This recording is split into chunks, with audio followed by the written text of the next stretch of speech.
Hello, and welcome to another episode of the FemiNinja Project. And thank you so much for tuning in.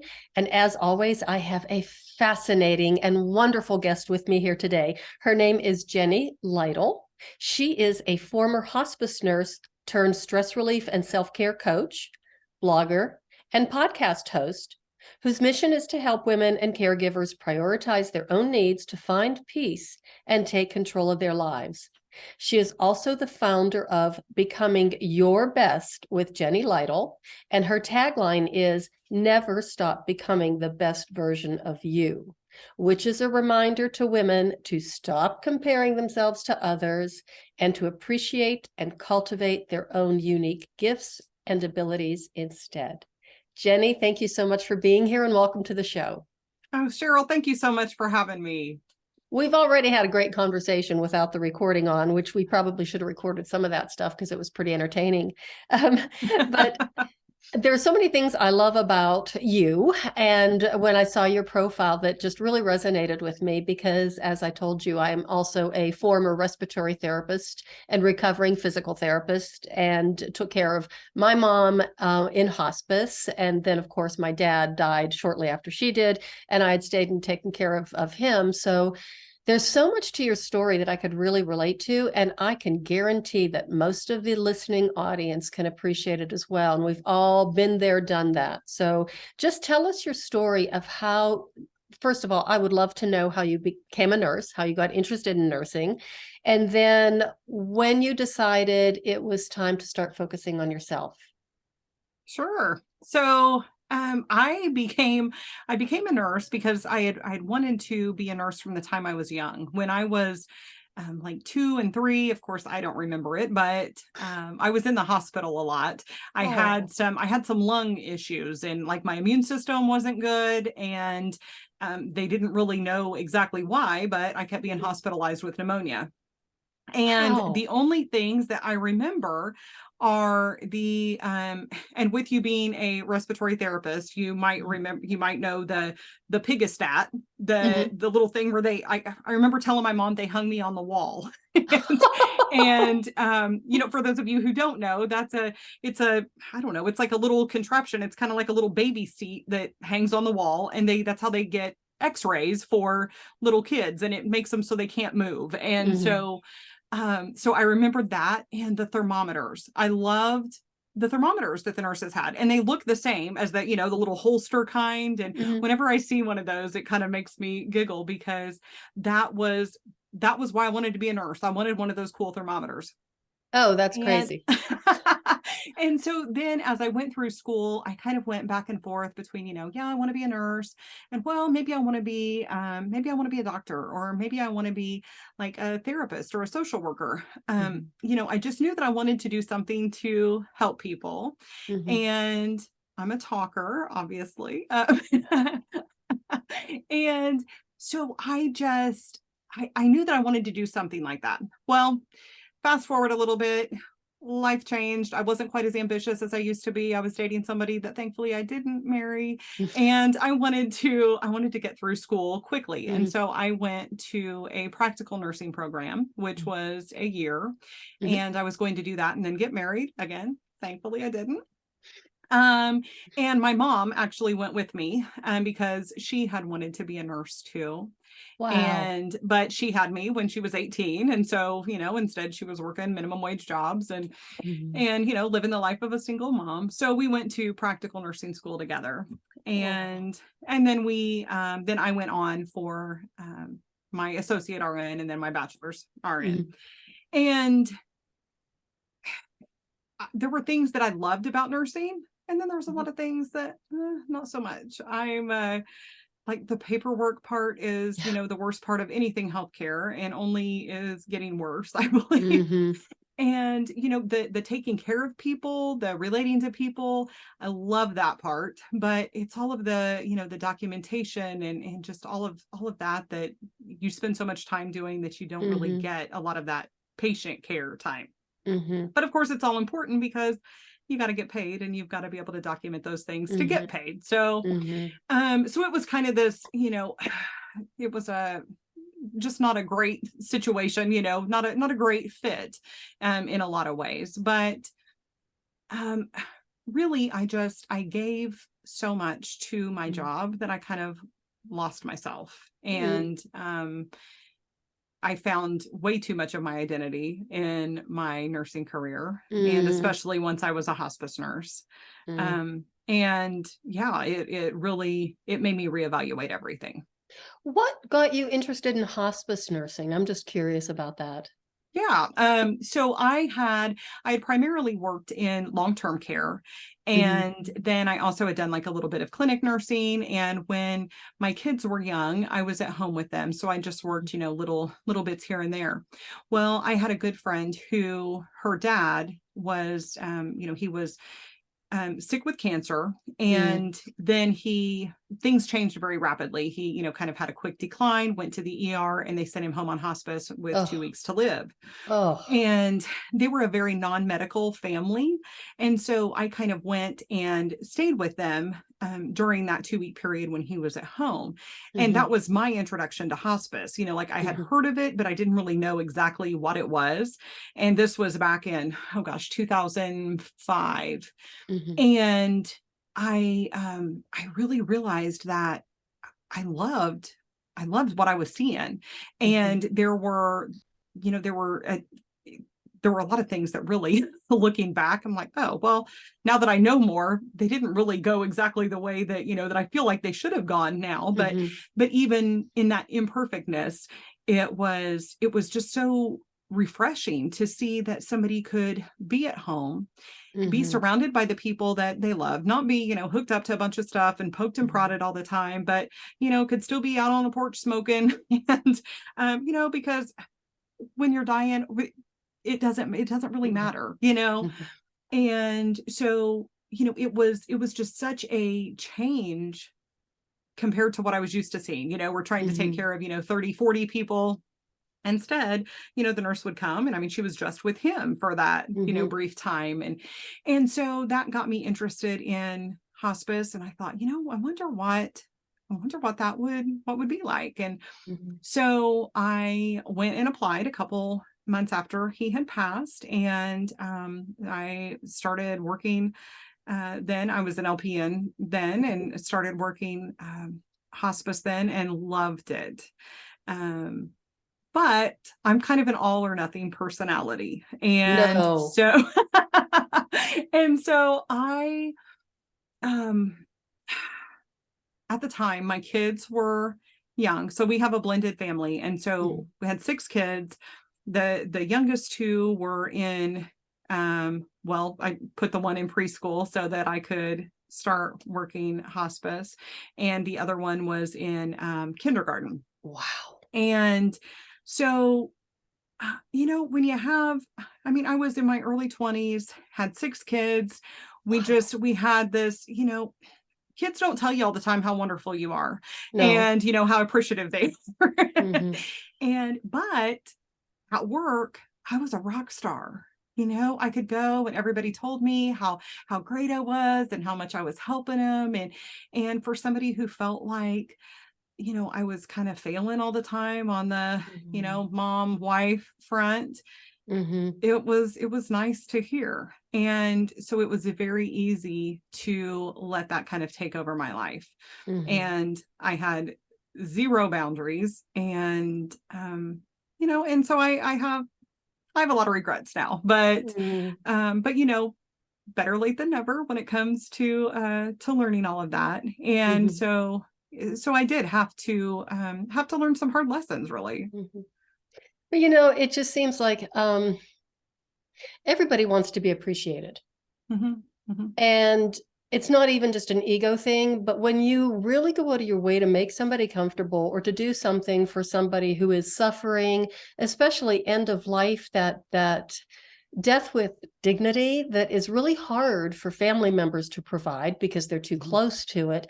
But just to be able to be that stabilizing factor in somebody's life, it does make you feel special. And I don't mean it in a way of, hey, I'm so great, but the fact that you were so needed and that you were doing such good work, and that people really appreciated you. It's a whole lot different than going home to 6 kids who, you know, need to be fed. They need their homework. You know, they need, you know, you to give them all the care that you can without the appreciation, just because that's what kids do.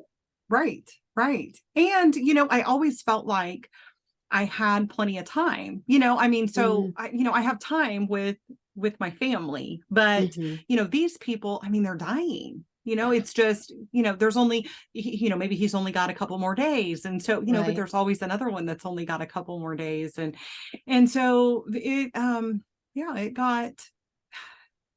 got out of control for sure. But, you know, I really, it wasn't, you know, like you said, yes, part of it probably was an ego thing, but I just really, I mean, I love people and I love helping people. And, you know, to see somebody who was just like so frustrated and scared and at their wits' end and, you know, not knowing how to take care of their loved one or not knowing how to, you know, behave, you know, and respond to things if they were the patient. And being able to, you know, educate them and empower them and just listen and be there. You know, that was such a gift that And I got. and for giving them permission to have that cigarette, because what's it going to do? Kill them at this point? Exactly. Right. And, you know, and I used to have conversations with family members who, especially, you know, if somebody was dying of, you know, lung cancer or COPD, Yeah. mom, you know, that's what's doing this. And it's like, look, the reality is it's not going to change things. You know, yes, maybe she will breathe a little bit easier in this moment, but you know, it's not going to change the outcome. So, you know, if she feels like it's worth it to maybe wheeze or cough a little bit more to smoke, you know, I smoked for years myself, and it just it's being able to help people, you know, kind of see those things a little bit differently too. Yeah. Yeah. I have 4 sisters, and we went through a lot of that with, I'm the only medical person. Another sister did get a degree in med tech and worked in the field only for like a year or so. So I was the only one really with the medical background and the medical know-how or knowledge.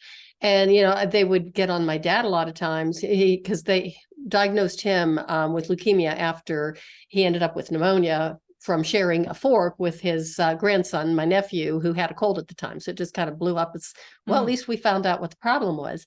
But, you know, they're yelling at my dad, which you really don't do to my dad. You know, you have to wear your oxygen. You have to wear the oxygen. And, you know, he would take it off to go to the bathroom and stuff. And of course, I'm here in Denver. This is going on in Pennsylvania. And they were calling me on the phone. And they're like, you need to talk to him. You need to tell him that he needs to wear his oxygen all the time. And I'm going, okay, sure, I'll talk to him. I says, put him on the phone. And so he's on the phone. He says, what? And I says, are you short of breath when you take your oxygen off? No. Can you walk to the bathroom and back without your oxygen comfortably? Yes. Are you wheezing or short of breath when you get back to the family room after you go to the bathroom? No. And I says, you're fine. You don't need the oxygen then. And then, of course, you know, everybody's hair's on fire because I told him not to use it. And I'm like, you know, he's an adult. He knows, he's not stupid. He knows if he needs it, and he knows if he doesn't. And, you know, and just like with so many things, it's even if maybe, yes, he was experiencing some of those things, you know, for some people, hey, I don't like the oxygen. I don't like the way it makes me feel. I don't like it blowing up my nose, you know, whatever that may be, you know, you have to kind of weigh that out and let people make their own decisions. And that's tough because, you know, we don't like seeing people we care about suffer or what we, you know, interpret as suffering. Well, and it could be even as simple as, hey, I don't want to be walking around tripping over that tubing. Absolutely. Because as a physical therapist, that is a safety hazard and a risk of falls. Right. Yeah. So, I mean, I think I don't even remember when hospice really became a thing. You know, I don't know how long it's been in existence, but I remember when I first started hearing about it, it's like, wow, what's that? You know, that people would be able to stay home and live out the remainder of their life in the comfort of their own home with help coming in to support them and their families. And I think that it's just been such a gift for so many people because it is such an important a service to provide, and so much, you know, human dignity and humanity wrapped up in that idea of hospice. Absolutely. And, I mean, dying it's not, it doesn't have to be this big medical event. I mean, Mm-hmm. we're all going to die. Mm-hmm. It doesn't have to be with tons of tests and blood draws and imaging and stuff done at the end. It Mm-hmm. just because you can do something to treat something doesn't mean that you necessarily have to. And Absolutely. and it's kind of making that bit of a mindset shift, because Mm-hmm. people think of it as giving up. Mm-hmm. And instead it's just changing the focus of Mm-hmm. your goals. Do you want Mm-hmm. to do everything possible to try to prolong your life at all costs? And and Mm-hmm. some people do, and some people will until their last breath, and that's absolutely fine. Mm-hmm. But then there's the ones who go, you know what? No, this is just what, I mean, this is what I was told that I have to do. Mm-hmm. I've got cancer, so now I'm going to have this treatment. And, there's options. You don't have Mm-hmm. to do all of that. You can choose to live whatever time you have Mm-hmm. left, as comfortably as possible. And, it's just understanding those options a little bit more. I think that's so Mm-hmm. important. So, how long did you work in hospice? It has been 16 years now, and I still, Wow. I can't, every time I leave, and I'm like, okay, I'm done. And then I'm back. So right now I am doing another temporary, uh, hospice position. Mm-hmm. And I found that now that it's not my identity, I Mm-hmm. can enjoy it again. And Okay. and so it's nice to do that and be able to, go and kind of get my hospice fix. And but I each time I do it, I find that it's just not quite the same. I mean, Mm-hmm. I still love it. I still, when I'm with patients or families or talking to them, I really enjoy that, and I feel like I'm making a Mm-hmm. difference. But I really also believe that God is overall calling me in a different Mm-hmm. direction. I think he just Mm-hmm. lets me get my hospice fix every now and then. Let's keep her happy so she can function at her ultimate best, right? Exactly, exactly. So let's talk about then. How did you make that decision to leave hospice in the first place and end up being a stress, what is it, a stress relief and self-care coach? Because I Yes. would imagine that I'm guessing a lot of people looked at you and said, "You're going to do what?" Right. Right. Mm-hmm. Yes. And so really what it boiled down to is, like I said, when I first started in hospice, my my youngest kids were in preschool and, in kindergarten. And I thought I've got all this time. And Mm-hmm. then when I really realized, okay, it's time for a change, is when they were a junior and senior in high school. And I realized that all this time I thought I had was gone. Oh. And and I was working way too many hours, Mm-hmm. and I didn't really see a way to change that. And I finally just decided, you know what, I'm just done. And Mm-hmm. when I made that decision, it was very hard because I'd been at the same company for 12 years, Mm-hmm. and I had started when it was a small company, and we were like a dysfunctional family. And so, I mean, even the people that I didn't necessarily like a ton, I mean, I loved all of them, and it Mm-hmm. was just it was a hard decision. Mm-hmm. But when I first left, I felt like this sense of freedom. I was like, oh my gosh, this is awesome. Like the sky's the limit. What am I going to do with my life now? And then about a month later, I realized I have no idea who I am.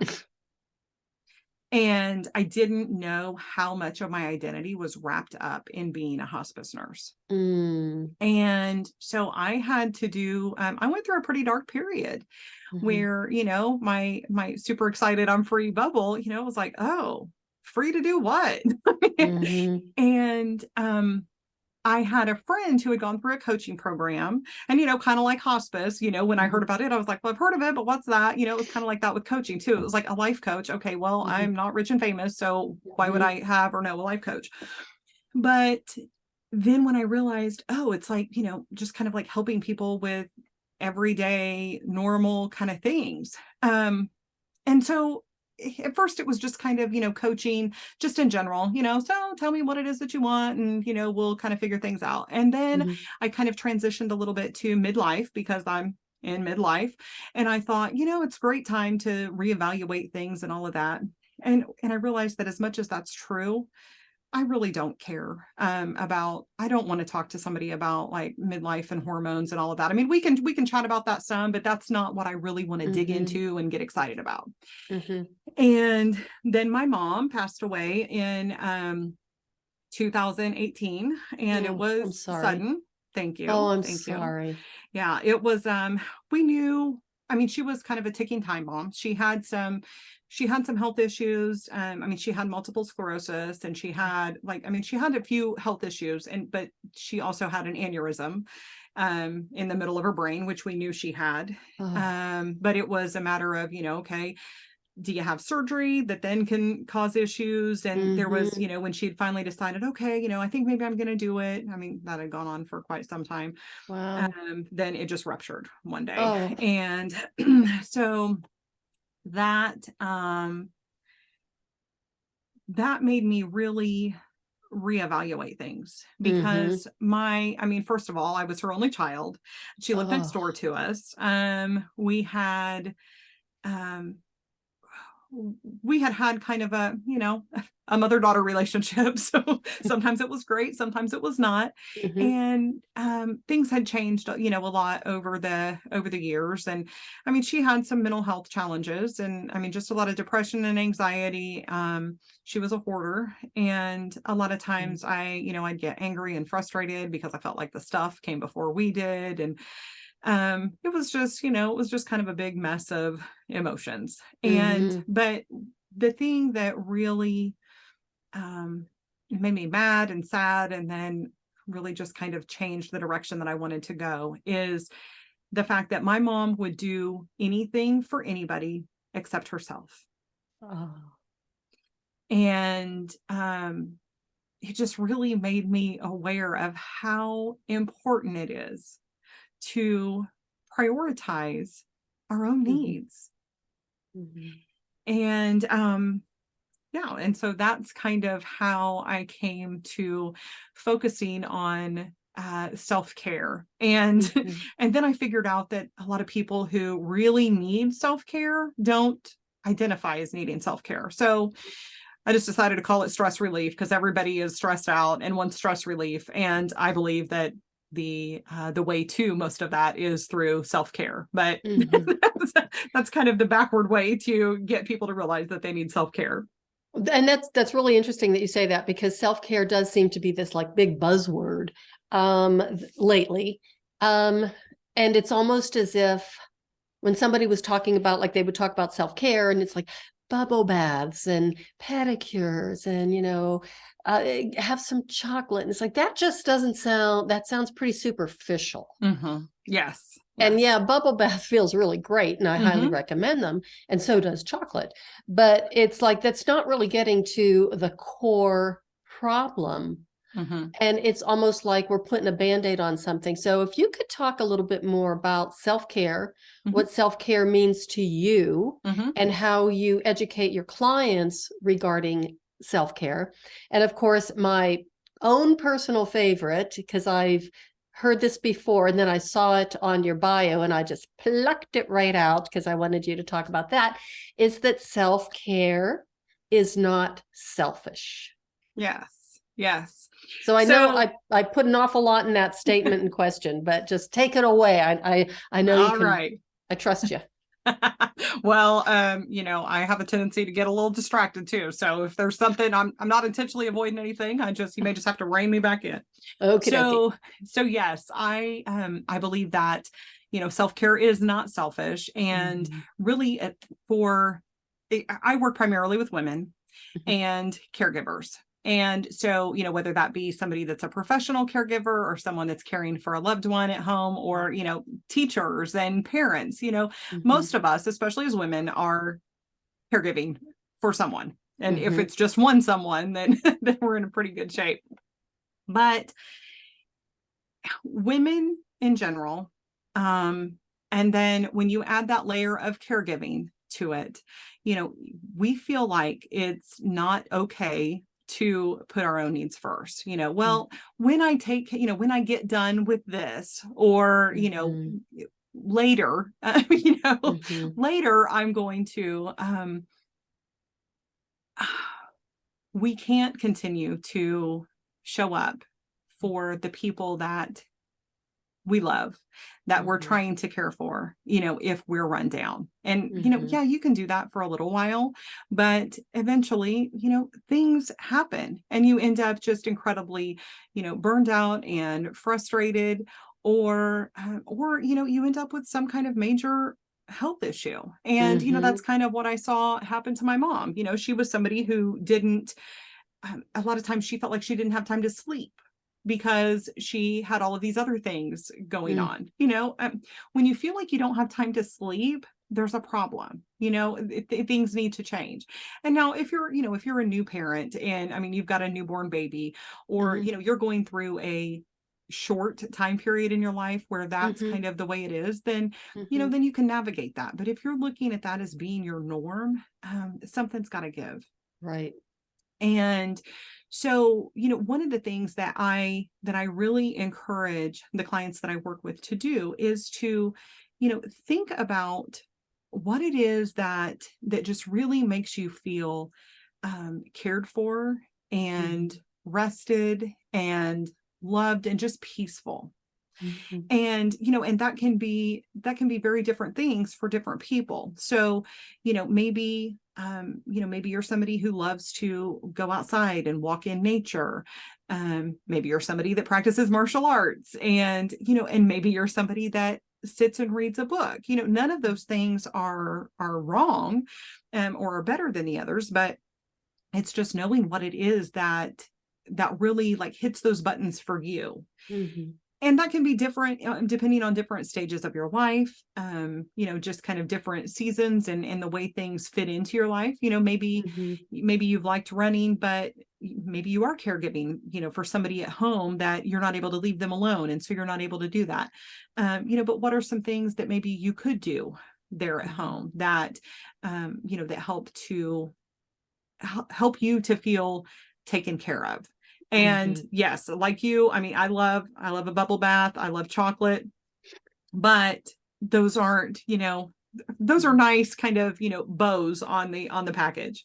Mhm. But and like beach vacations, people think that kind of thing too. I love a good beach Mhm. vacation, but again, it's those little everyday things that Mhm. we can all fit into the nooks and crannies of our life, even if we're, super super busy, things are jam packed, and you feel like I don't have the time or energy for that. Mhm. And that's kind of where my guide came from, because a lot of the women I was talking to said, I just, I don't even know where to start. Or when Mhm. I do have a couple minutes, I'm just too tired to, Mhm. to come up with anything. Or, I got the time but no energy. And sometimes you just feel like Mhm. you don't have either one. Mhm. I just started knitting again. And I used to knit. I learned how to knit when I was in my early 20s. And I knitted for about 10 years, made so many wonderful, tops and sweaters and stuff. And then I quit for 10 years. I picked it back up again. So it's been an on and on, off and on love affair ever since I was 20 years old. And I always found so much pleasure in it. And I quit knitting right after my parents passed away, because it was like after my mom died and then my dad died, and I picked up my knitting and I looked at it and I said, I just can't do this anymore, Mm, because it was wrapped up in, this is what I was doing when I was at the airport waiting for my plane, and when I was on the plane, when I was at the hospital, taking my mom for treatments, and then my dad. And it was just like, I can't do it. And mhm, I put it down and just recently picked it back up again. And it was like, I realized how much I loved it and how much I enjoyed it and how mhm, calming and soothing it was to me. I am not someone who meditates. I know I'm supposed to love meditation because, I'm a healthcare type of person, but I can't. I can't just sit still and do nothing or just think, or even worse, make my mind blank. But ugh, to pick up that yarn and to feel the texture of the yarn and the clicking of the needles and then making something lovely out of it was, to me, very gratifying. So I actually ended up, got a pattern and spent a lot of money on some beautiful yarn. And when I got it home and I started reading the pattern, it was like it was in, a completely different language. I was so frustrated. I worked on this thing for 2 weeks and I was so determined I'm going to figure out this stupid pattern. Had to keep on ripping it out, went back to the yarn shop a couple of times. And then yesterday morning, I had an epiphany. I grabbed the knitting, I took it off the needles, I ripped it, took it apart. I got the pattern and I ripped it into tiny little pieces, threw it away, and started all over again with a brand new project. And now I love it again. See, it's right here. Right here. I love that. Oh, that's pretty. Isn't that pretty? It doesn't, the camera doesn't do it justice. It's a beautiful, delicious, deep purple color, but even something that simple. And when I was going through a lot of anxiety and stress, just going to the yarn shop would be like walking into a candy store for a little kid. The colors, the textures, even the smell of the fabrics. I mean, it was just wonderful. So it doesn't have to be something really huge. Yes. Yes. I love that. And I think that's so important, what you said too, about, you know, you used to love it. And then you went through a season where, you know, it kind of brought up some things for you. And it was like, hey, I need to put this on the shelf for a little bit. And, you know, and sometimes there's things like that we need to leave there. And then there's others where you're like, hey, let me revisit that now. And then letting go of those expectations of, okay, I bought this for this, and here's the pattern, and this is what I've got to do. And instead going, hey, it's not working for me. And who cares what I should do? You know, this is, it's mine. Yeah. Exactly. And I cannot tell you how liberating that was, just to rip it up. And it's like, I don't have to do this. What am I doing to myself? I love, and I had to have a little talk with myself. I love the knitting. I love the feel of the yarn. I love doing this. Then why am I turning it into something that I absolutely hate? And so I think it's really important that we could recognize when it's time to just let something go and move on. Yes. And I do that with books. I used to be somebody that, you know, I felt like I had to read a book, and I still do kind of do it with movies, because movies are quicker, you know, and it's like, okay, it's not good, but I still want to know what happens. So I'm going to watch it because maybe it's going to get really good. Usually it doesn't. But with books, and sometimes they can even be good, but I mean, like, seriously, I probably have 5, 6 books that I'm reading at once, and then a couple more that I'm listening to. And you know, and a lot of times I don't get past the first chapter or two, but I get something from each of them, you know, and then I kind of, you know, just squirrel on to the next thing. And I used to feel really bad about that. And now it's like, you know what? I mean, life is busy. We have things like coming at us from every direction. And, you know, there's podcasts that I want to listen to, and there's books that I want to read, and there's blog posts that I want to read. And so it's just, there's only so many hours in the day. So I listen to little bits of things, read little bits of things. And sometimes I even go crazy and finish a book. That's awesome. I just love that. And I learned that lesson. It was a client of mine that taught me this years and years and years ago. And I was reading this book. Gosh, what was it? The Mists of Avalon. And I was struggling. It was just like, oh, I gotta get through this book. And it was just horrible. And I was getting almost like clinically depressed because of the storyline, and it was just so depressing. It just was dragging me down. And I had this client who was a librarian. So I figured, oh, she'd be somebody who would really understand, you know, I have to finish this book. And I had it on my desk, and she says, oh, you're reading that? And I says, I am, and I'm struggling. I can't stand it. It's just, but I have to finish it. And she says, why? And I thought, yeah, why? And I said, well, because when you start a book, it's like some unwritten rule that you have to finish it. You can't just stop in the middle of a book and not finish it. And she says, are you kidding me? There are so many other wonderful things out there for you to read. Why are you wasting your time? And it was like, you know, that mental head smacking moment. Yeah. Why am I? So just put it away. I just gave it to somebody else. Yes. And probably somebody that went, oh my gosh, this book is amazing. Well, there was actually, I had a colleague at that office I was working at, and she actually read it 3 times. And I thought, wow, that's amazing. I couldn't even get through like the first 3 chapters. Right. But isn't that something? I mean, why is it that we feel like we need this permission to do something? You know, we get these rules in our head that it's like, who made the rule? What made us think that it matters? And just why? Yeah. So I think that it's so important to, and one of the things in a course that I have is to have women really kind of dig in and, challenge those things that maybe you believed since childhood. Hmm. And, look at some of those things that, whether it's around, money or finishing a book or, Hmm. exercise or the way that, a woman is supposed to be, Hmm. just all of those things, just kind of questioning Or those assumptions that we've, that have kind of stuck with us. or even finish everything on your plate. I mean, who came up Yes, with that yes. one? Oh my And then if, gosh, right. yeah, if I'm That supposed to doesn't finish, help the starving children. You're not right. sending it to them. It's not going to help. Yeah. And Right. if I have to finish everything on my plate, let me put it on the plate so I get to decide. Yes. So, Yes. oh boy, we're just having so many wonderful analogies here. Yes, I just, it's so important. And the older I get, the more I realize that what I want, like my feelings, my wants, my desires, they matter. And Hmm. that doesn't mean that I have to completely ignore everybody else's feelings. I'm not Right. saying be selfish and, don't, what you want needs to come first and you need to completely ignore everybody else's needs. That's Hmm. not what I'm saying.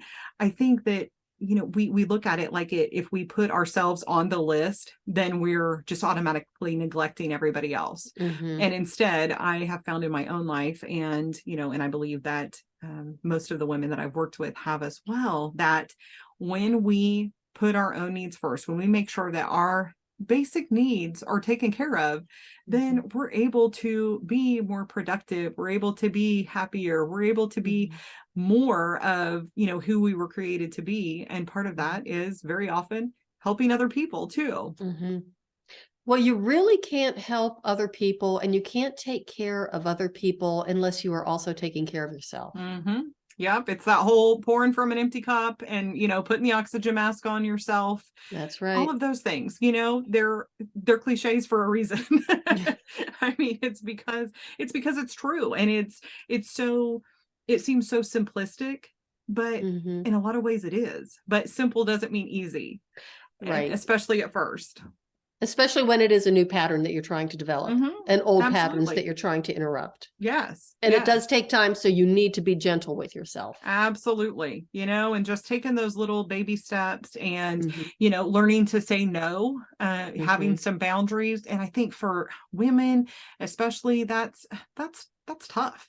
The Hmm. saying no part, especially, when we're talking, kind of middle-aged women, I feel like a Hmm. lot of the younger women are better at that than we are.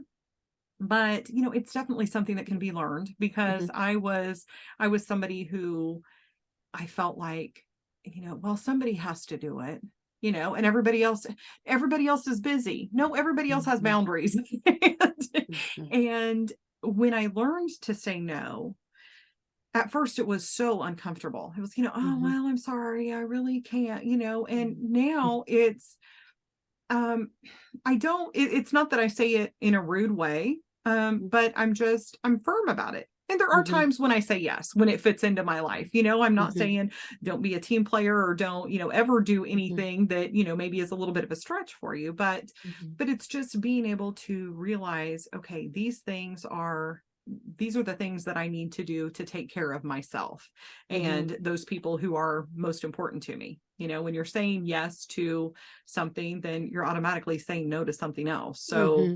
we just need to make Hmm. sure that we're saying Which yes is to the right typically you're things. saying the no to yourself when you say Exactly. yes. Yeah. And Yeah. I have had to giggle when you were talking about, you think that the younger women are actually better at saying no, than we are. And I think that's probably because we've been at it a whole lot longer of saying yes, yes, yes. And I think those Absolutely. patterns and that habit is just so deeply ingrained in us. Mm-hmm. And Mm-hmm. then even as you were telling the story and talking about when you were starting to say no, and it's like, well, no, I'm sorry, but no.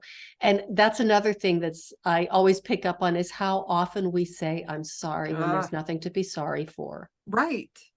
Absolutely. Who came Yes. up with that and Mm-hmm. thought that that was a good idea? And every single time that we say we're sorry, for something that either we did not do, we were not responsible for, or something that there's nothing even wrong anyway, we're actually giving up a little bit of our power, and we are relinquishing it to the person that we're saying I'm sorry to. Yeah, and I think that you can be polite without being sorry. There's absolutely. It's just kind of finding that, like with so many things, it's finding that balance, finding that sweet spot. And especially for women who really just, the thought of saying no to somebody is just like so uncomfortable, well, I don't really have anything else to do, and it's like, well, that doesn't matter, just you don't have to have a jam-packed schedule to justify not doing something that you don't want to do.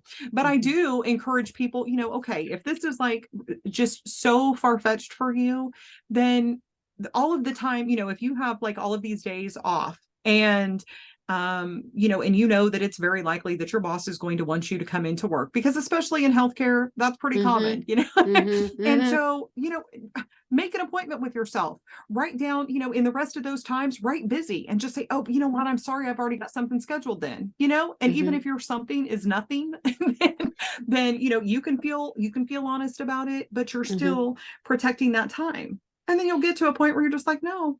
Yeah. And that's another thing I just kind of wanted to highlight or reiterate, is that you don't know anybody an explanation. Absolutely.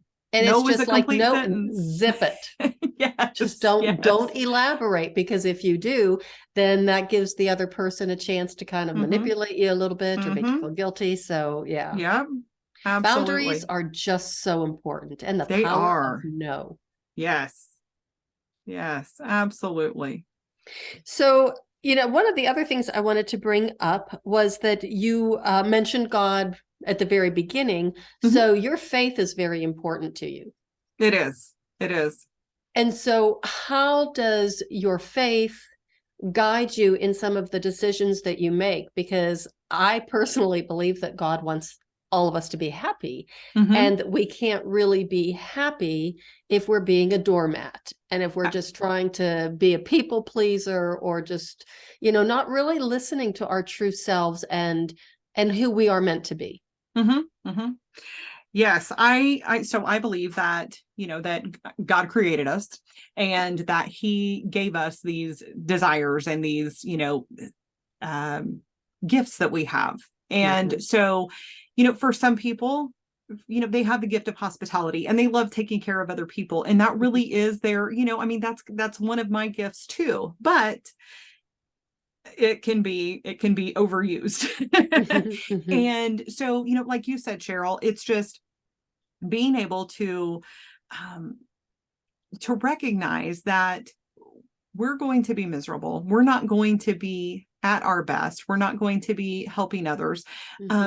I think that the thing that really gets in the way for a lot of Christians is that, we're supposed to be, serving others. And I believe that as well. But, I am not a Bible scholar, but, Jesus said that the most important commandment is to love God above all else, and to love your neighbor as yourself. And so I think that, it boils down to loving God and loving people, but there's that as yourself that so many of us miss.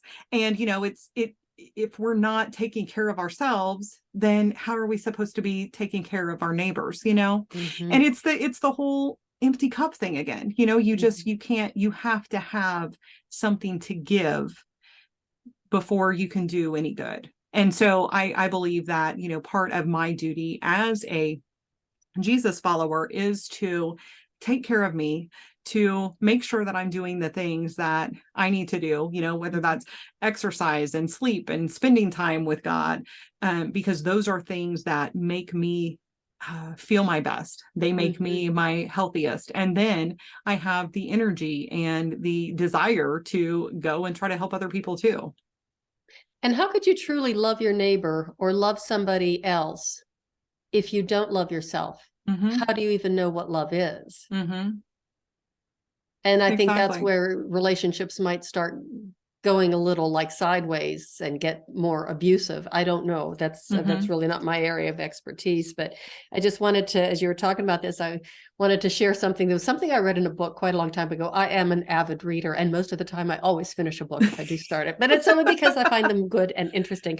But I'll never forget this. It was from years ago. I read this, probably 20 years ago. And they were talking about, Christian women. And it says, what is the one typical, like, characteristic or blah, blah, blah of a Christian woman? And it was like, ... She is always exhausted because she's trying to do everything and trying to do too much. And that is not what being a Christian woman is really about. And I just thought that was fascinating. And it's like, I never thought of it that way. Yes, that is very good. I'll have to go through my books. I know I probably kept it, but yeah. So anyway, tell us about your 7 days to less stress. Oh, there was one other thing too. So we want to hear about the 7 days to less stress. And I'm sure right about now that the listeners are getting out a piece of paper and pencil so they can write down how they can find the secret to the 7 days to less stress. And there's also, I remember seeing something about 5-minute stress relief. Yes. Okay. So let's cover those topics. It doesn't matter which one you want to tackle first. All right. So the 5 minutes to less stress, or 5-minute stress relievers. So yes, you can go to that at jennylytle.com, and that's JennyLytle.com/stress. And download that. And it's just quick little things that you can do, when you don't have a lot of time, you don't have a lot of energy, don't have a lot of creativity. Yeah, you just want to be able to do something that is going to, kind of decrease your stress in the moment a little bit. And then I came up with a more comprehensive guide, the 7 days to less stress guide, to just to be able to kind of help walk you through where you are now, where you want to go, and how you're going to get there. And then, so it's looking at the things like we talked about. I want to take a really personalized approach to self-care, because, the things that are relaxing to me or that are energizing to me may be very different than the things that relax and energize you. And so this guide walks you through being able to, kind of come up with some of those things, being intentional about it. If you do it all from, beginning to end, it's going to take you about 30 minutes. You can break it up into little bits if you need to do that.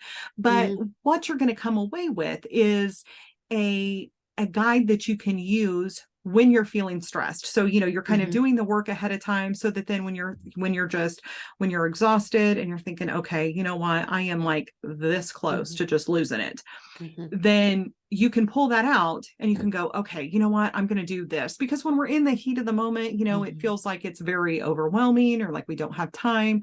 And this guide walks you through, kind of having a toolbox of different things that are going to be able to help you to de-stress. So you're actually developing a life skill as you're going through this. So it's not just, I'll just read this or do these steps and then just leave it. It's something that you can continually practice and develop, so you can more quickly go into that stress-less state.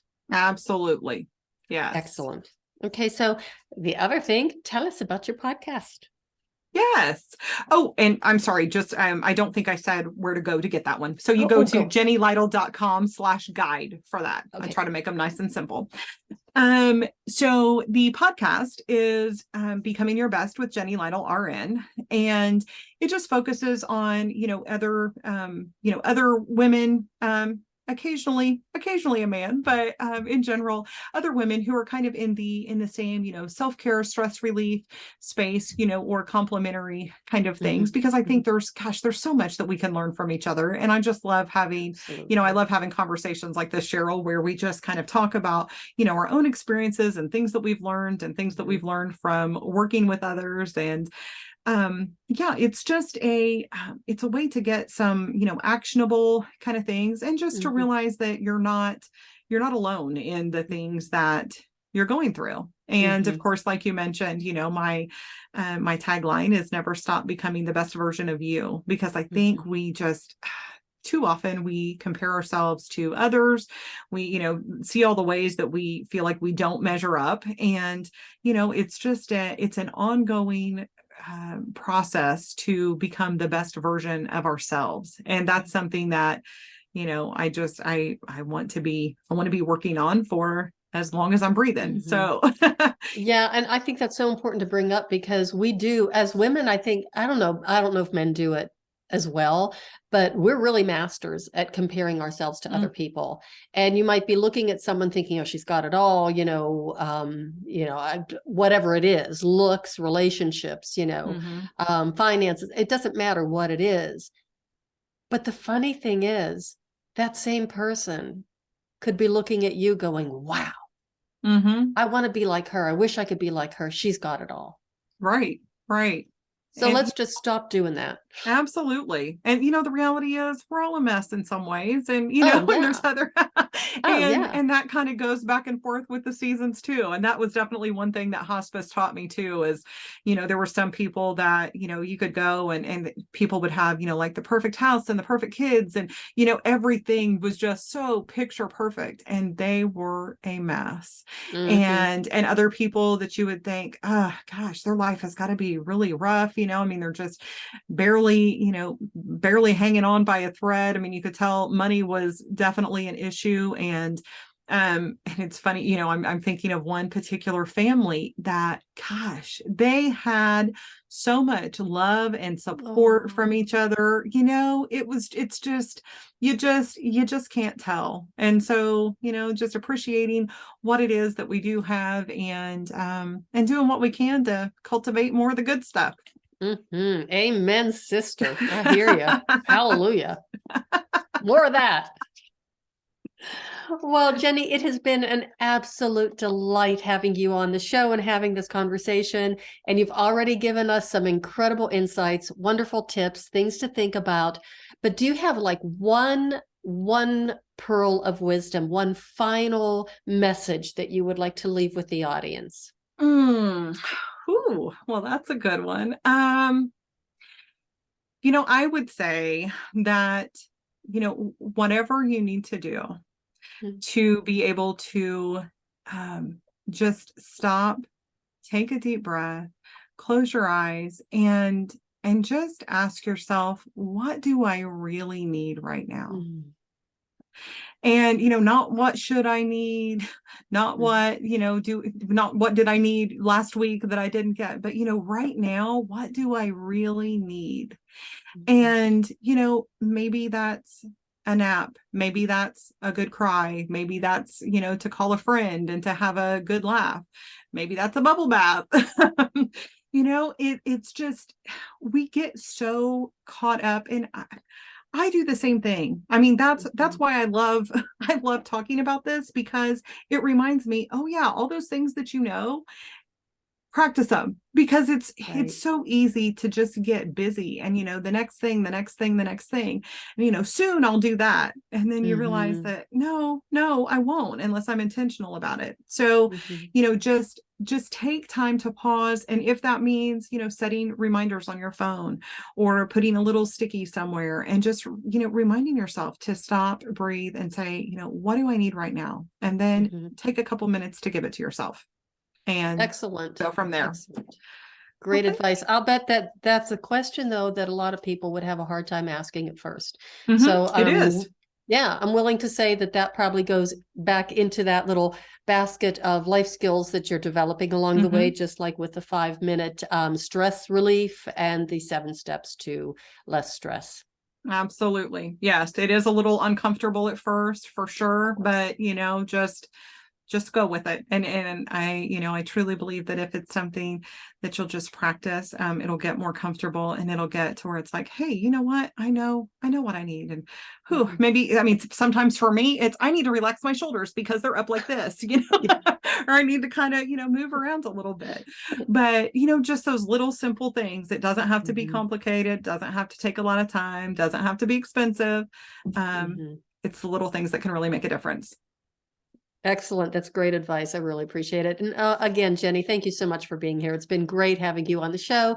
Love talking to you. Oh, Cheryl, it's been great. Thank you so much. I appreciate being here. And everybody, thank you for listening. And definitely try these tips and the bits of advice that Jenny has given us through this incredible episode. And also, if you need any help, contact her. Let her help you work through some of these things.